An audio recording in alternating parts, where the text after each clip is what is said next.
Yeah, I mean, I think honestly, the rate cuts we talk a little bit on this week also on the state of the Bitcoin markets. And I think the rate cuts are a very interesting deal right now because we're entering Q4 soon, right? So Right. basically, Powell said that he would be looking very close into unemployment, metrics. And it's very telling that rate cuts are a high probability right now, And also, Hmm. if you see the money markets, they are very much stacked in with liquidity. There are about $7.3 trillion dollars. So what that means is there's a lot of liquidity to be entering the market if rates cut happen entering into Q4, right? So I think that's a very interesting point to be held account. And I think that honestly, markets are looking great in terms of that assessment. So, as I love to say, Hank, here, like, unless market proves us otherwise, we should always be open-minded in the market. We should have strong opinions, loosely held. But I think if until market proves us otherwise, we're looking into north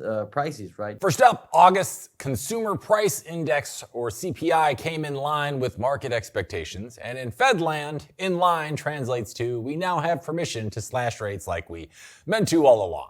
The headline CPI rose 2.9% year over year, the highest level since January of 2025. And the core CPI, excluding food and energy, hit 3.1%.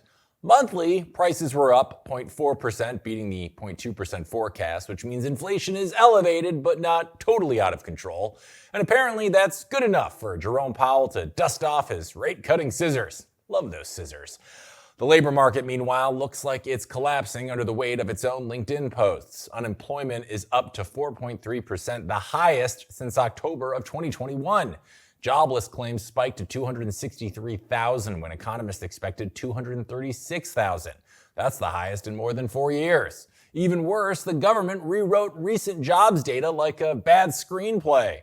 June payrolls first reported at 144,000. They were later cut to 14,000 and then revised again to an actual loss of 13,000.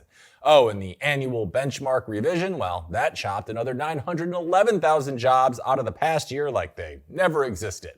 Benjamin Cohen, co-founder of Into the Cryptoverse, says given this disaster reel, a 50 basis point cut would be reasonable.